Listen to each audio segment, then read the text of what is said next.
আসসালামু আলাইকুম প্রিয় এইচএসসি পরীক্ষার্থীরা। তো যেহেতু তোমাদের এইচএসসি পরীক্ষা শুরু হচ্ছে, সেক্ষেত্রে তোমাদের বোর্ড খাতার উপরে যে ওয়ামাশিটটা রয়েছে, এই ওয়ামাশিটটা কীভাবে তোমরা সঠিক নিয়মে পূরণ করবে।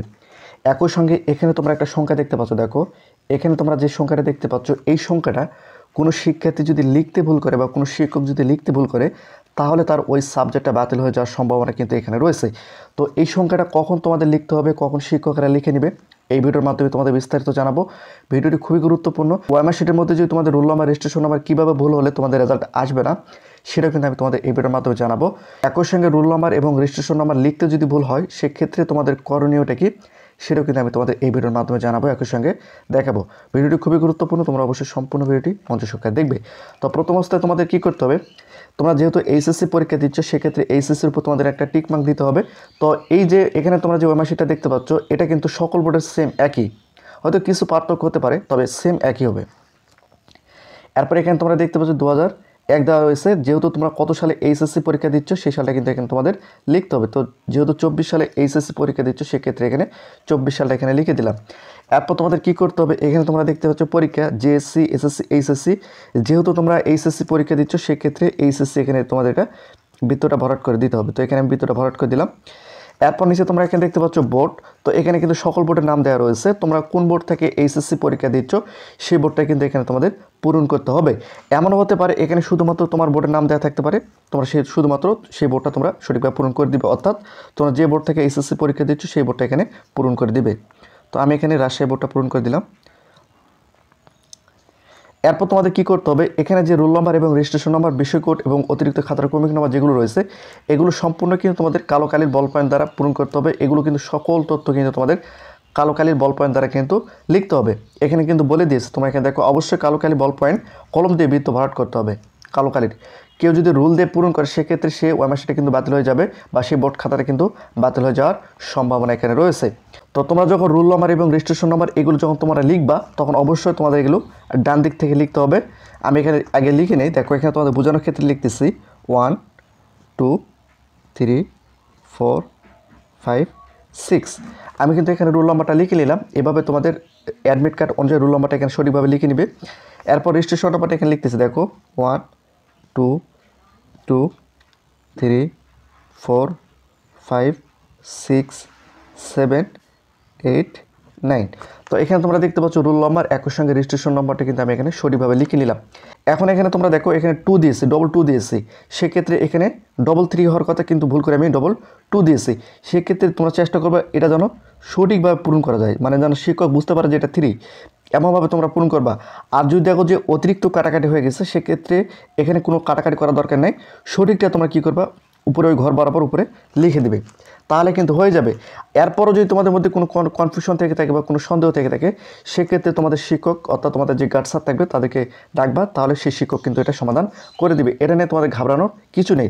কিন্তু অবশ্যই অবশ্যই রোল নাম্বার এবং রেজিস্ট্রেশন নাম্বারটা সঠিক হতে হবে।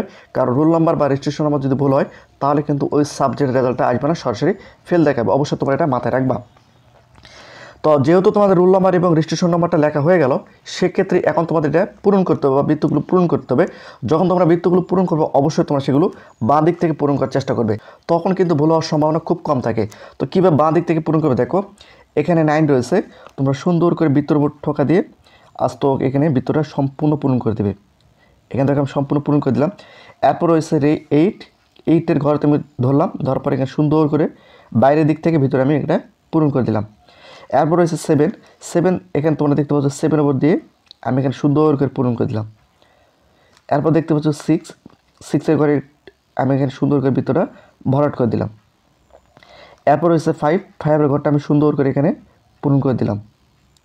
এরপর রয়েছে 4 ঘরটা আমি এখানে সুন্দর করে পূরণ করে দিলাম।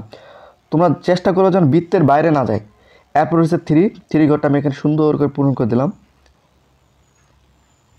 এরপর রয়েছে 2টা আমি এখানে সুন্দর করে পূরণ করে দিলাম। দেখো এখানে কিন্তু আমি একটা ভুল করলাম, যেহেতু এখানে সঠিকটা হবে 3, কিন্তু আমি 2 এর ঘরটা পূরণ করে ফেলছি। সেক্ষেত্রে এখন আমার করণীয় কি, এখানে যেহেতু 3 হবে, সেক্ষেত্রে 3 ঘরটা আমি এখানে সুন্দর করে পূরণ করে দেবো। সম্পূর্ণ বৃত্তটা আমি এখানে পূরণ করে দিলাম। তো এখানে তোমরা দেখতে পাচ্ছ, দেখো এখানে 3 হবে, কিন্তু আমি ভুল করে 2 পূরণ করে দিয়েছি। যেহেতু এখানে 2টা ভুল হবে, সেক্ষেত্রে 3টাও কিন্তু আমি এখানে সঠিকভাবে পূরণ করে দিলাম। এটা কিন্তু কখনোই তোমরা ক্রোশ চিহ্ন দিবা না, এভাবে ক্রোশ চিহ্ন দিবা না। ক্রোশ চিহ্ন দিলে কিন্তু সেটা বাতিল হয়ে যাওয়ার সম্ভাবনা থাকে। বিশেষ করে এমসিকিউ ওএমআর শিটের মধ্যে যদি তোমরা ক্রোশ চিহ্ন দাও, সেক্ষেত্রে এমসিকিউ ওএমআর শিটটা কিন্তু বাতিল হয়ে যাবে। কখনোই তোমরা এখানে ক্রোশ চিহ্ন দিবা না, যেটা সঠিক সেটাও পূরণ করে দিবা, ভুলটাও পূরণ থাকবে। এরপর রয়েছে 2 ঘরটা আমি এখানে সুন্দর করে পূরণ করে দিলাম। এরপর রয়েছে 1 ঘরটা আমি এখানে সুন্দরভাবে পূরণ করে দিলাম। এরপর রয়েছে দেখো রোল নাম্বারের ক্ষেত্রে দেখো 6 ঘরটা আমি সুন্দরভাবে এখানে পূরণ করে দিলাম। এরপর রয়েছে 5 ঘরটা আমি এখানে সুন্দর করে পূরণ করে দিলাম। এরপর রয়েছে 4 ঘরটা আমি এখানে সুন্দর করে পূরণ করে দিলাম। এরপর রয়েছে 3 ঘরটা আমি এখানে সুন্দর করে পূরণ করে দিলাম। এরপর 2 ঘরটা আমি এখানে সুন্দর করে পূরণ করে দিলাম। এরপর রয়েছে 1টা আমি এখানে সুন্দর করে পূরণ করে দিলাম। তো এভাবে তোমাদের রোল নাম্বার এবং রেজিস্ট্রেশন নাম্বারটা সঠিকভাবে পূরণ করবে।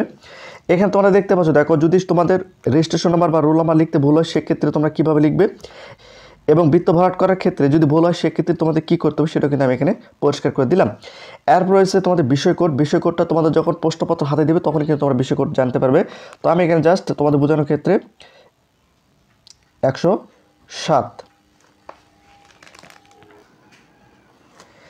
তো এখানে তোমরা দেখতে পাচ্ছ বিষয় কোড 107 আমি লিখেছি। তো বিষয় কোড 107টা আমি কীভাবে পূরণ করবো, এখানে তোমরা দেখতে পাচ্ছ 7, তো 7টা আমি এখানে সঠিকভাবে বৃত্তটা পূরণ করে দেবো।